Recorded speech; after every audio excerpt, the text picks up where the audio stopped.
और ये बड़ा जरूरी है।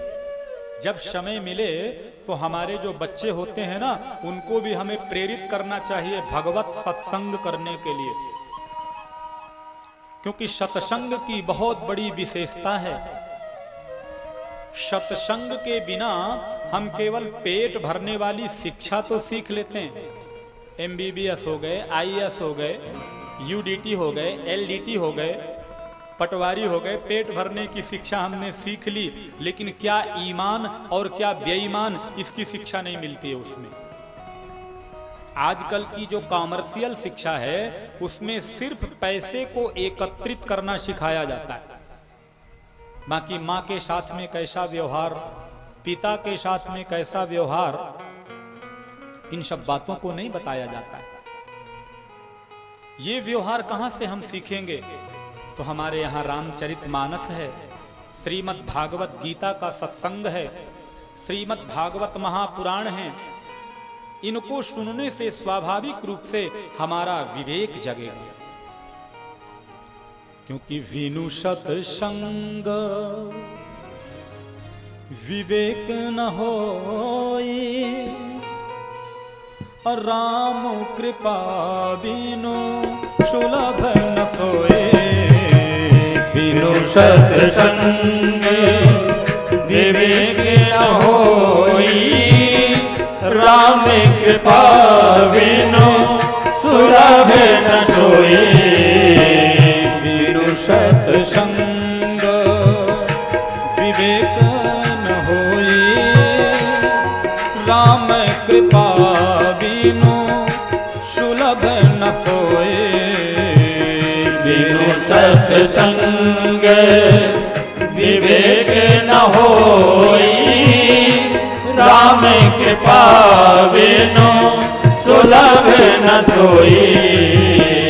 आवत एहि सर अति कठिनाई, राम कृपा बिनु आई न जाए। आवत एहि सर अति कठिनाई, राम कृपा बिनु पाए न जाई। मातु पिता बालकन बुलावे, उदर भरे सोई धर्म सिखावे। मातु पिता बालकन बुलावे, उदर भरण सोई धर्म सिखावे।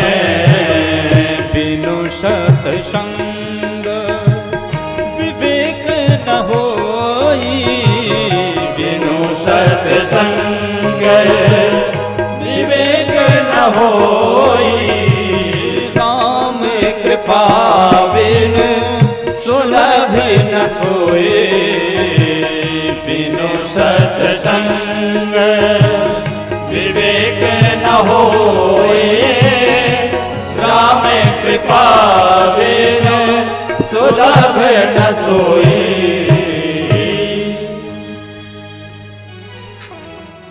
बड़ा जरूरी है। बिनु सत्संग विवेक न होई, राम कृपा बिनु सुलभ न सोई। और श्रोताओं एक बात और भी बता दूं, ये जो बड़े बड़े यज्ञ होते हैं ना, कथाएं होती हैं, थोड़ी सी कठिनाइयां भी होती हैं सत्संग में, लेकिन उससे जूझते हुए हमें पार कर लेना पड़ता है। आवत एहि सर अति कठिनाई, राम कृपा बिनु आई न जाए। तो थोड़ा बच्चों को सत्संग देना बड़ा जरूरी है। लेकिन आज की शिक्षा प्रणाली बस केवल मात पिता बालकन बुलावें, उदर भरें सोई धर्म सिखावें। होड़ लगी है, उसके यहाँ 3 लाख महीने में आता है, चाहे जमीन बेच दूंगा लेकिन बेटा कम से कम मेरा 5 तो पाना चाहिए। भले पिता के प्रेशर से फिर जाकर के वो आत्महत्या ही कर ले रेल के नीचे। अरे भाई, संस्कारों की शिक्षा भी थोड़ा देना जरूरी है, क्योंकि आहार निद्रा भय मैथुनम चा सामान्य में तत् पशुभिः नराणाम। धर्मो हि तेषाम अधिको विशेषः धर्मेण हीनः पशुभिर समाना। आहार, पेट भर लेना, नींद ले लेना, प्रजनन क्रिया, बच्चों को जन्म दे लेना, डर लगना, डरवा लेना, ये तो पशु पक्षी सब करते हैं। और हम भी मनुष्य होकर के इतने तक ही सीमित रहे, तब तो हमारा जीवन बेकार चला गया। अरे हम मनुष्य हैं, मनुष्यता का परिचय हमको देना आना चाहिए। प्रेम से बोलो ना जय श्री कृष्णा। जय श्री कृष्ण। तो नित्य प्रति अपने पुत्र को सत्संग में लेकर के जाती माता सुनीति। और एक दिन संतों ने कहा देवी आप रोज हमारा सत्संग श्रवण करने आती हैं, आज हमें कुछ देने का मन है, तुम मांगो तो सही, तुमको क्या चाहिए। तो सुनीति के नेत्र सजल हो गए। उन्होंने कहा क्या मांगना, सत्संग की महिमा से बढ़कर के तो कुछ होता नहीं। आपके द्वारा मैं सत्संग प्राप्त करती हूं, मेरे लिए सर्वोपरि उपलब्धि है। नहीं देवी, मां समझती है कि बेटे को कब स्तनपान कराना है, कब भूख है। तो आज हम संत हैं, नित्य तुम नियम से सत्संग करने आती हो सुनने, बताओ क्या चाहिए। तो मालूम है सुनीति ने क्या मांगा। देवरानी जेठानी को भी समझना चाहिए, बड़ी समझने योग्य कथाएं हैं। अब सुनोगे तब तो कुछ प्राप्त होगा है? अब एक दादी अम्मा थी महाराज, वो कभी कभी कथा सुनने आती, तो हमारे गुरुजी से एक दिन कहती हैं महाराज आपकी कथा बहुत सोहनी लगती, बहुत अच्छी लगती। गुरुजी ने हमारे कहा क्या अच्छा लगता है आपको। बोले वो लगा बगा तो सब ठीक है महाराज, घर में नींद की 3-3 गोली खाऊं तब मने खो नींद नहीं आवे। मारवाड़ की थी, राजस्थान की, लेकिन महाराज आपकी कथा सुनते ही बल्ली से सिर टिकाऊं, कब 3 घंटे चले जाएं पता ही नहीं चले। तो फिर इस ढंग से अगर कथा सुनेंगे तो सब कुछ अप्राप्त रहेगा। पर फिर भी कथा तो नींद की भी औषधि है? किसी को अगर नींद नहीं आए तो मैं बिल्कुल कहता हूं, प्रमाण देकर के आप कथा में बैठिए, गहरी नींद आएगी, क्योंकि मन की एकाग्रता तो होती ही है। तो सुनीति ने कहा बस एक ही वरदान दे दीजिए। मेरी जो छोटी बहन है ना सुरुचि, जबकि सुरुचि इसे फूटी आंख नहीं देखना चाहती, तेल में मक्खी की तरह देखती। लेकिन देखो सत्संगनी जो सत्संग करते हैं उनका महाराज कोई फिर शत्रु नहीं होता, सब कोई अजात शत्रु, उसकी नजरों में सब मित्र ही होते हैं, उसके स्वजन सुहृद ही होते हैं। लेकिन जब सत्संग सुनेंगे तब ये ईर्ष्या का भाव खत्म होता है। बड़ी समझने योग्य बात है। तो महाराज सुनीति ने कहा एक ही वरदान दे दीजिए, देना चाहते हैं। मेरी जो छोटी बहन है सुरुचि, अब तक उसको भी कोई बेटा नहीं हुआ। उन्होंने कहा कोई बात नहीं, वैसे हम देना तो तुमको चाहते थे, लेकिन जाओ हम वरदान देते हैं उसको भी पुत्र होगा। लेकिन तुम्हारा जो पुत्र होगा वो यशस्वी तपस्वी भगवत चरणानुरागी होगा। और वास्तव में मां तो वही ही पुत्रवती कहलाती है जिसका बेटा राम और कृष्ण के चरणों का उपासक हो। बाकी रही बात प्रजनन क्रिया की, तो महाराज जो कुत्ता कुतिया होते हैं वो भी 8-8, 10-10 बच्चों को जन्म देते हैं। भैंस भी पड़ा पड़ी को जन्म देती है। तो केवल जन्म देने से हमारा मातृत्व सफल नहीं होता है, क्योंकि मां का बहुत बड़ा उत्तरदायित्व होता है बच्चों पर। वो चाहे तो बच्चों को राम कृष्ण जैसा जीवन जीना सिखा दे, और वो चाहे तो भैया फिर तो जेब कतरा डकैत बना दे। आज आपके सामने जो भी टूटे फूटे 2 अक्षर में समुचित रूप से सुना पा रहा हूं, इसमें हमारी मां का भी बहुत बड़ा उत्तरदायित्व है। हमारे पिताजी तो प्रायः बाहर रहे गुजर बसर के लिए, लेकिन मां हमारी पिता की अनुपस्थिति में कभी हमें ये फील नहीं होने दिया है कि पिता नहीं है। हाँ, थोड़ी भी गलती करते, शाम को लेट से खेल के आते ना, तो उनका महाराज हाथ जब पीठ पे पड़ता तो लगता था किसी ने वज्र का प्रहार कर दिया क्या। और महाराज निश्चित तौर पर बच्चों को भी बताऊं, जो माता पिता की डांट फटकार को नहीं सहते वो कभी मानव से महामानव नहीं बन सकते। वैसे मैं तो कभी पिक्चर देखता नहीं, पर एक हमारे यहाँ के बड़े कुशल अभिनेता हैं अमिताभ बच्चन जी, उसमें बहुत बढ़िया अभिनय किए हैं। उनका एक क्या बोलते हैं डायलॉग, पता नहीं जो भी बोलते हो, तो बोलते हैं जो पत्थर छेनी हथौड़ी की मार नहीं सह सकता वो कभी मूर्ति बनकर के मंदिरों में नहीं बैठ सकता।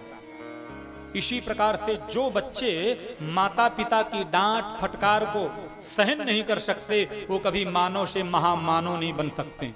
और बिल्कुल सत्य बोल रहा हूं, YouTube पर लाइव है, पूज्य पिताजी भी देख रहे होंगे।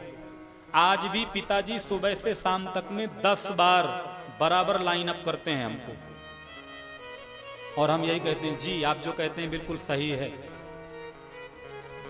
तो माता पिता कभी डांटे ना तो आपका जीवन संवारने के लिए ऐसा करते हैं। मां तो ममता की मूरत होती है, और शास्त्रों में वर्णन आता है कि न गृहम गृहमित्याहु गृहिणी गृहम उच्यते। ध्यान दीजिएगा, ईंटा रेती कपची सीमेंट। अच्छा, आज आवाज तो आप लोगों को सही सुनाई दे रही? पीछे तक आवाज सही आ रही क्या? थोड़ा सा हमने साउंडिंग कम करवाया। कल थोड़ी सबकी रिक्वायरमेंट थी ना कि ज्यादा झमाझम बजता है, कम सुनाई देता है।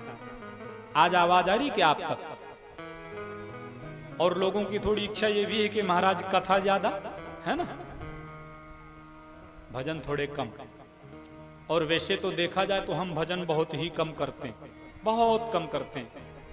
वो तो थोड़ा सा, अब जैसे कोई कड़वी दवा होती है ना, तो बच्चा चाटने में उसको आनाकानी करता है, तो मेरी दादी क्या करती थी, जब मुझको चटाती उसमें थोड़ा सा शहद मिला देती थी, तो नीम जैसी कड़वी दवा भी हम बिल्कुल चॉकलेट समझ करके प्रेम से चाट जाते थे। तो कथाएं कभी कभी सर्जिकल स्ट्राइक भी करती हैं हमारे मन पर, भले बुरे हम कैसे हैं, हमारे अंदर की क्या कमियां हैं। तो व्यास जी ने तो इधर से प्रहार छोड़ दिया। अब उस प्रहार के लिए थोड़ा संगीत रूपी मरहम भी देना बड़ा जरूरी होता है। प्रेम से बोलो ना जय श्री कृष्णा। जय श्री कृष्ण। अकेले मैं ही थोड़ी बोलने के लिए आया हूं, आप लोग भी बोलो मेरे साथ में। एक जगह कथा चल रही थी, राजस्थान की बातें हैं, तो हमारे गुरुजी बार बार बुलवाते हैं जय श्री कृष्णा। तो एक सयाने उम्र वाले खड़े हो गए, बोले ओ व्यास जी महाराज, अगर हमको ही सब बोल लेना है तो तुमको क्यों बुलाए हैं? आप लोग तो ऐसा नहीं कहोगे ना। प्रेम से बोलो जय श्री कृष्णा। जय श्री कृष्ण। हाँ, और जब मौका मिले तो खूब हंस लिया करो। ये शास्त्रोचित बात मैं कह रहा हूं। प्रसन्न हासा ऋणलोचनो लसन। भीष्म पितामह ने श्री कृष्ण से कहा था, कन्हैया मेरे सामने खड़े हो, कद्दू जैसा मुंह लटका करके मत खड़ो। मैं तो मंद मंद स्मित विस्मित हास्य से भरा हुआ तुम्हारा आभा मंडल देखना चाहता हूं। इसलिए थोड़ा हंसने की भी आदत डालनी चाहिए, नहीं तो फिर मैंने कई लोगों को देखा है मनोचिकित्सक डॉक्टरों के पास जाना पड़ता है। महाराज आजकल तो हंसना नाचना गाना रोना सब बंद है इनका। हाँ, कई लोगों को देखो तो दिन भर हंसते ही नहीं, कद्दू जैसा। महाराज जी को भी डर लगने लगता है, कहीं गलत तो नहीं सुना रहा है। और किसी किसी के चेहरे में क्या मुस्कुराहट होती है। पति देवता जब घर पधारते हैं और पत्नी अपना मुस्कुराता हुआ फेस जब सामने करती है तो 2 की जगह 4 खा जाते हैं। और वही पत्नी कभी कभी महाराज रोटी की जगह जब थाली में टेंशन पिरोस देती है महाराज, तब देखो बेचारे का उसका मुंह देखते ही बनता। तो नारायण इस प्रकार से ईंटा रेती कपची सीमेंट को घर नहीं कहते। कितना बढ़िया ग्रेनाइट लगाओ, वास्तव में तो उसमें रहने वाली जो कुशल गृहिणी होती है घर उसे कहते हैं।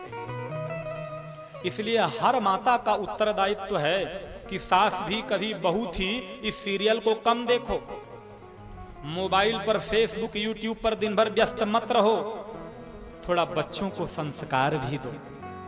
ध्रुव की कहानी सुनाओ, प्रहलाद की कहानी सुनाओ, राम जी का बाल चरित्र सुनाओ, जीवन संवरेगा। बहुत जरूरी है, क्योंकि पुत्रवती युवती जग सोई, रघुपति भगति जासु सुत होई। पुत्रवती युवती जग सोई, रघुपति भगति जासु सुत होई। अगर आपने अपने बच्चों को राम कृष्ण का भक्त ना बनाया, राम कृष्ण के फॉलोअर्स आपने उनको नहीं बनाए, तो समझिए जीवन आपका व्यर्थ है। कल हमारे धीरेन्द्र जी कह रहे थे, ये मानव का तन बार बार नहीं मिलता, हमें थोड़ा पशुओं से ऊपर उठ के जीवन जीने का प्रयास करना चाहिए। क्योंकि बड़े भाग्य मानुष तन पावा, सुर दुर्लभ सद ग्रंथनि गावा। बड़े भाग्य से मनुष्य का तन मिलता है, सुर दुर्लभ सद ग्रंथनि गावा। दुर्लभो मानुषो देहो देहिनां क्षण भंगुरः, तत्रापि दुर्लभं मन्ये वैकुंठम योगी दुर्लभम। यह दुर्लभ है मनुष्य का शरीर, अगर एक बार मिला है तो महाराज इसके द्वारा सारे साधन कर लो। किस चीज के? घूमने के, टीवी देखने के, मोबाइल चलाने के नहीं।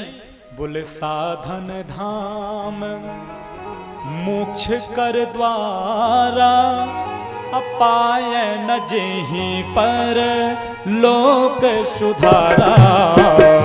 साधन धाम मोक्ष कर द्वारा, पाय न जेहि पर लोक संवारा। साधन धाम मोक्ष कर द्वारा, पाय न जेहि पर लोक संवारा। साधन धाम मोक्ष कर द्वारा, पाय न जेहि पर लोक संवारा।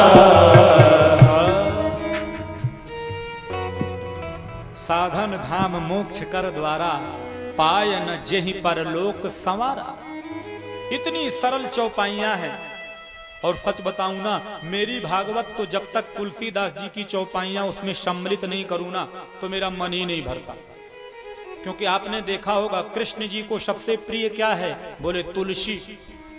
इसलिए भागवत रूपी दिव्य जो प्रसाद है ना, उसमें हम तुलसीदास जी की जो तुलसी रूपी चौपाइयां हैं उनको जब मिश्रित कर देते हैं, तो प्रेम से मेरा गोविंद उनको सुनता है और सुनाता है।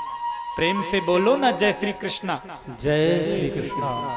और वैसे भी जो रामायण है ना, 70% चौपाइयां भागवत के श्लोकों का हूबहू अनुवाद है।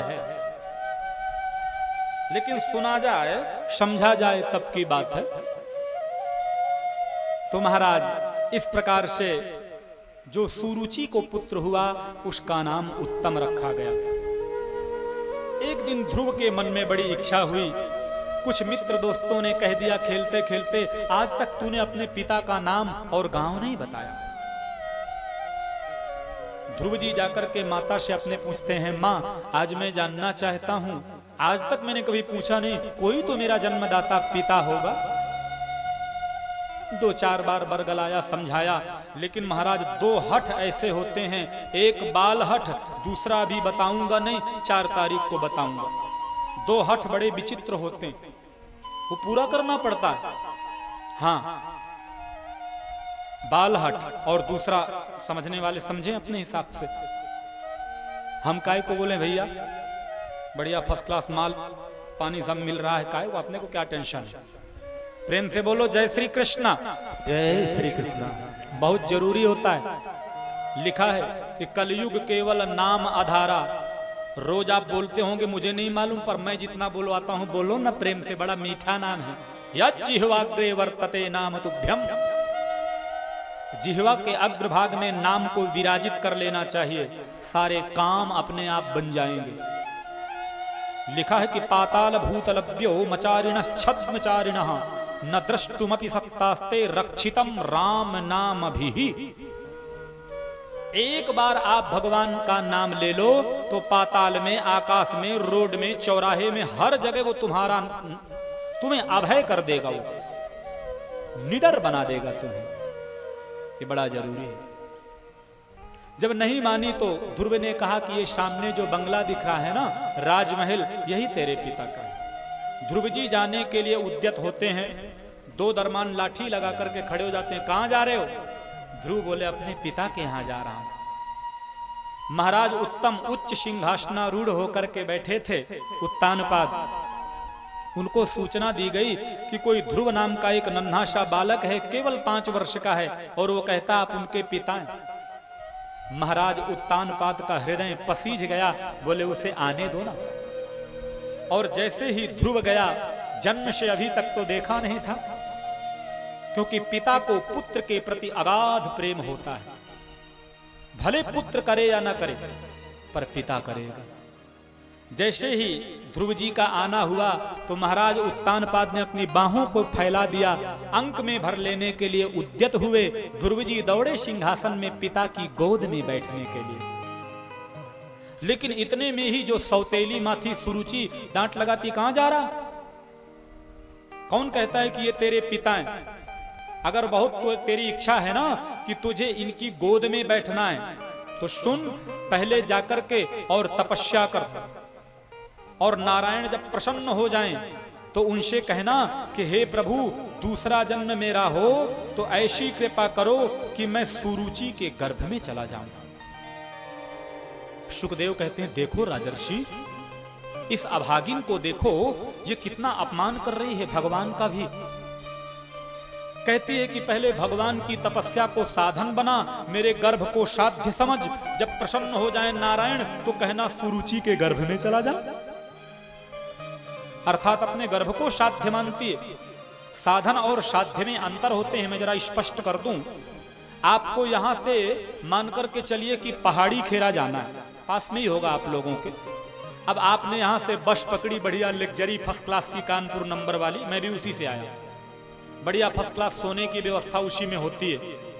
अब महाराज यहां से आप गए पहाड़ी खेरा के बाजार पे, आप उतर गए। अब बताइए बस कितनी भी बढ़िया हो, अरे भैया लग्जरी बस, फर्स्ट क्लास, वातानुकूलित, खिड़की खोलो तो अच्छा जंगलों का नजारा, बड़े बड़े 12 सिंघा दौड़ रहे हैं। अब अपने को तो उतना जंगल देखने के लिए कभी कभी मिलता। हाँ, तो महाराज जैसे ही पहाड़ी खेरा आया तो अब बोलो आप बस को छोड़ दोगे आगे जाने के लिए कि पकड़े रखोगे? अरे महाराज बिल्कुल छोड़ देंगे, अब जब हमारा गंतव्य आ गया तो हम छोड़ ही देंगे। इसका मतलब बस हुई साधन और साध्य हुआ कौन? पहाड़ी खेरा। इसी तरह भगवान को साध्य मानना है और ये जीवन को साधन मानना है। ये भगवान को पहुंचने तक का एक साधन है। इसलिए शरीर को सर्वस्व नहीं, साध्य रूपी परमात्मा को ही सर्वस्व मानिए। प्रेम से बोलो ना जय श्री कृष्णा। जय श्री कृष्ण।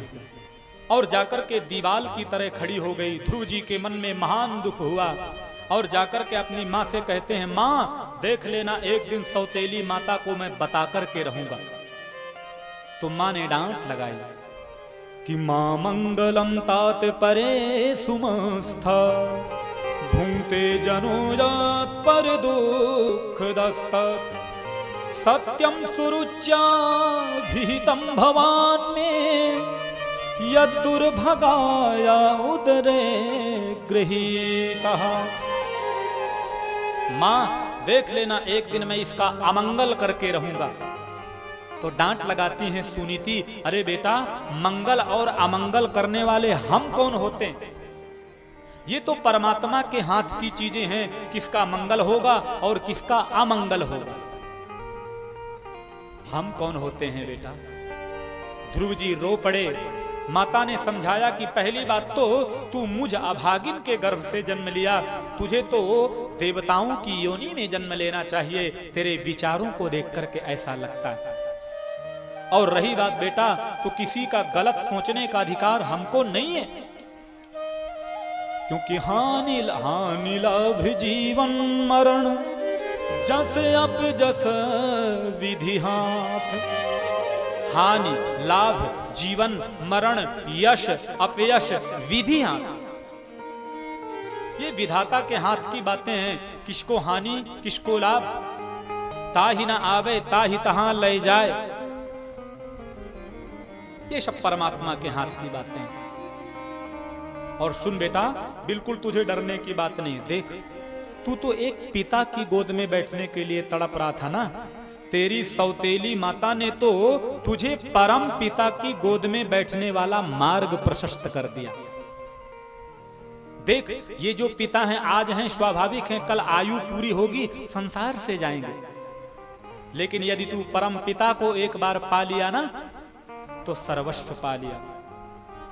क्योंकि तमेव वत्साश्रय भृत्य वत्सलम मुमुक्षुभिर्मृग्य पदाब्ज पद्धतिम अनन्य भावे निज धर्म भावितो मनस्त्यवस्थाप्य भजस्व पुरुषम। तमेव वत्साश्रय भृत्य वत्सलम मुमुक्षुभिर्मृग्य पदाब्ज पद्धतिम। बेटा, बड़े बड़े मुमुक्षु वेद विद्वान महात्मा उसी को याद करते हैं जिसको याद करने के लिए तेरी सौतेली मां ने कहा, अनन्य भावे निज धर्म भावितो, अपना खुद का निज का धर्म मान करके जा भजन करना। माता, वो कहां मिलता है जरा मैं जानना चाहूं। तो सुनीति ने समझाया कि ईशावास्यमिदं सर्वम यत किंच जगत्याम जगत। ध्यान से सुनेंगे तो एक एक शब्द आपके दिल दिमाग में असर करेगा। बिल्कुल सरल और सहज ढंग से कथा कर रहा हूं। बोले, वे वेष्टि व्यापनोति सकलम जगत इति विष्णु। जगत के जर्रे जर्रे में, धूल के कण कण में, मनुष्य में, पशु में, पक्षी में, सब में वो विद्यमान है। क्योंकि हरि व्यापक सर्वत्र समान, प्रेम ते प्रगट हो ही मैं जान। जो हरि हैं वो तो व्यापक रूप से फैले। नीचे वाले काले से बोलने का प्रयास शिवराम जी ने किया, तो जो हरि है ना वो व्यापक रूप से सर्वत्र फैले हुए हैं। लेकिन मिलता कैसे है? बोले प्रेम से ही मिलेगा। इसलिए प्रेम से पुकारोगे तो मीरा को मिला, प्रेम से पुकारोगे तो सूरदास जी को मिला, और प्रेम से पुकारोगे महाराज तो रैदास को मिला, प्रेम से पुकारोगे तो तुलसीदास जी को भी मिला। चित्रकूट के घाट पे भई संतन की भीड़, तुलसीदास चंदन घिसें तिलक देत रघुवीर। तो उन्हें मिले हैं तो हमें क्यों नहीं मिलेंगे? लेकिन उनके जैसा हमें पुकारना पड़े। अब देखो, आज तो कथाएं भी बहुत ज्यादा हैं। अब वैसे तो जहां तक राम जी ले जाएंगे, पर गोपाल जी ने तो संकेत कर दिया हम तो आके ही रहेंगे। इसलिए कथाएं 3 पद्धति से होती। एक तो व्यास पद्धति से होती, जो 24 घंटे होती है। परीक्षित जी कहें तो हमें कोई दिक्कत नहीं, कल से चालू। और एक होती है नारद पद्धति से, बीच बीच में मधुर संगीत का ये जो गान किया जाता है ना, क्योंकि भागवत में गान और गेय ये दोनों होने चाहिए, बहुत जरूरी है। कुछ ज्ञान के माध्यम से समझ में आती हैं बातें और कुछ भजन के माध्यम से। क्योंकि देखो, श्रोता भी छोटे बड़े मझोल होते हैं ना। जो बुजुर्ग हैं उनको श्लोक और दृष्टांत के माध्यम से कथा समझ में आ गई। अब जो नव युवक हैं उनके लिए थोड़ा संगीत भजन के माध्यम से कथा समझा दी जाती, तो बड़ा जरूरी है।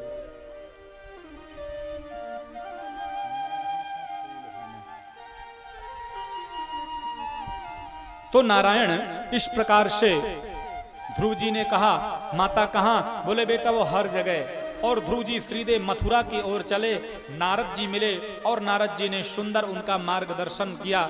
नारद जी ने कहा, बेटा मधुपुरी में जाकर के तपस्या करना। मथुरा की बात कर रहे हैं, मथुरा को मधुपुरी भी बोलते हैं। और रास्ते में जाते जाते नारद जी ने थोड़ी परीक्षा भी ली। बोले घर में कितनी बार भोजन करते थे? बोले 2 से 5 बार। बोले वहां कहां भोजन मिलेगा? तो ध्रुव जी ने कहा, मेरी मां ने कहा कि जब दांत नहीं तब दूध दियो, जब दांत दिया कछु खान को देगा। जब दांत नहीं थे तो उसने दूध की व्यवस्था की थी, और महाराज जब दांत दिए तो कुछ फिर भोजन की भी व्यवस्था करेगा। ध्रुव जी ने कहा, नारद जी ने किसका विश्वास पक्का है।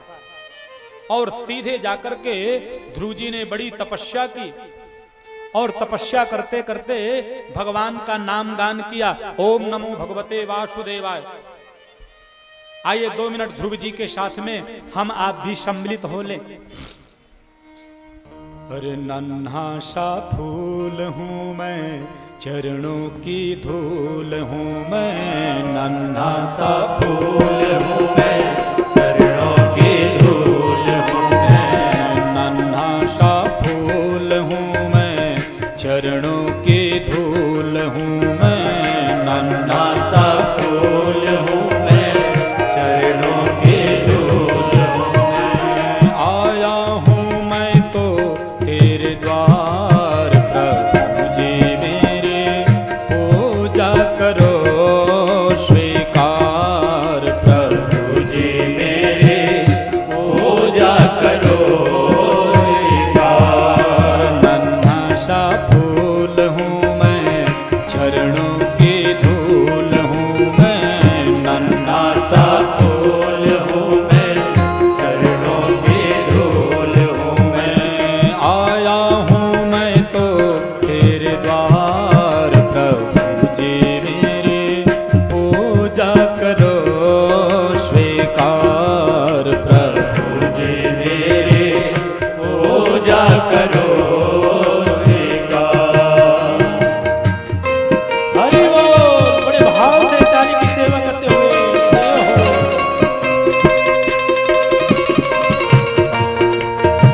मन में ऐसा भाव बने, ध्रुव जी के साथ में हम भी प्रभु की प्रार्थना कर रहे हैं, ऐसा भाव बने।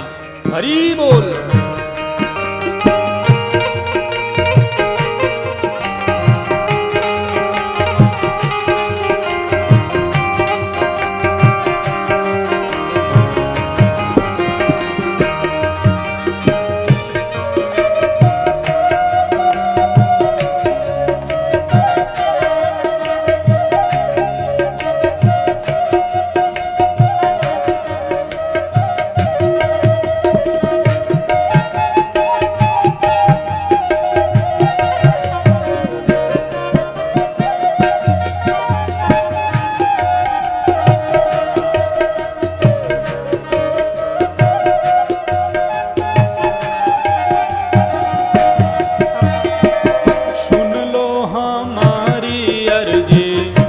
मुझको कुछ ज्ञान दो, सुन लो हमारी अर्जी, मुझको कुछ ज्ञान दो।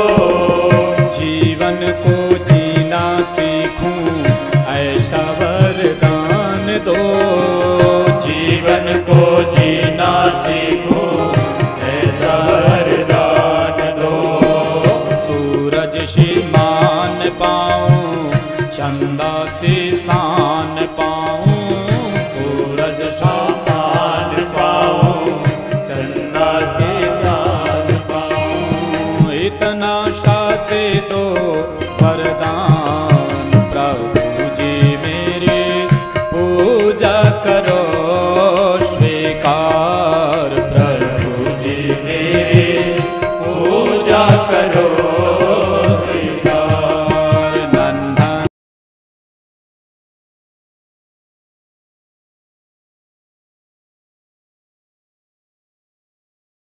मैं, चरणों के धूल हूँ मैं। आया हूँ मैं तो तेरे द्वार, प्रभु जी मेरी पूजा करो स्वीकार, प्रभु जी मेरी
ने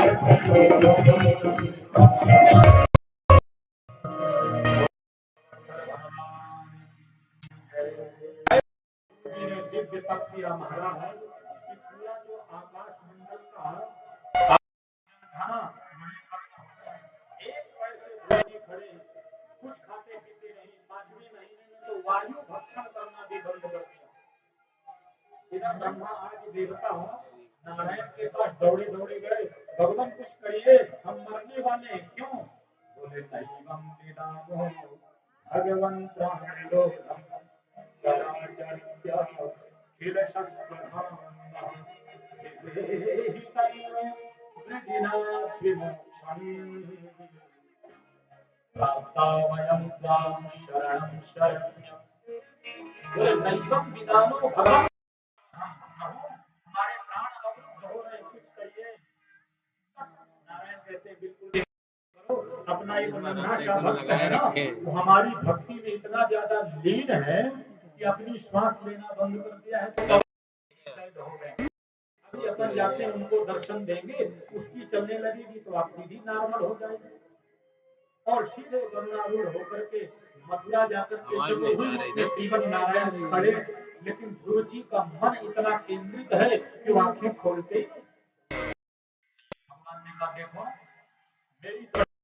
मेरे दर्शन के लिए लोगों की जिंदगी बीत जाती है।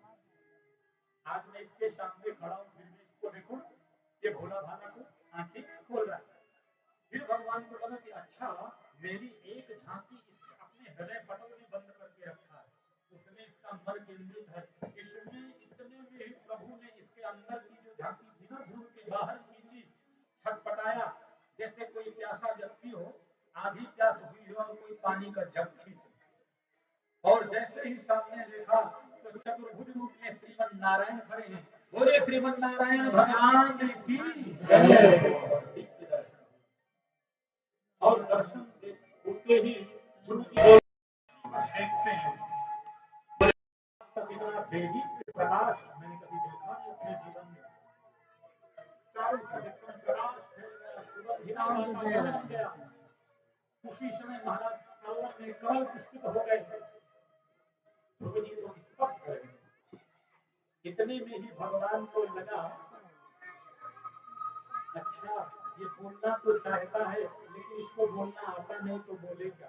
अभी केवल 5 वर्ष का है ना, तो वर्णन आता है कि तुरंत प्रभु ने अपने पांचजन्य देवदत्तो धनंजय, जो भगवान अपने हाथ में शंख लेते हैं ना, उसका पांचजन्य नाम है। प्रेम से बोलो ना जय श्री कृष्ण। तो तुरंत श्रीमन नारायण ने शंख को लिया और ध्रुव के कपोल दाल से स्पर्श किया। तो लिखा है कि शंख का करते ही ध्रुव जी को संपूर्ण वेद वेदांत का ज्ञान।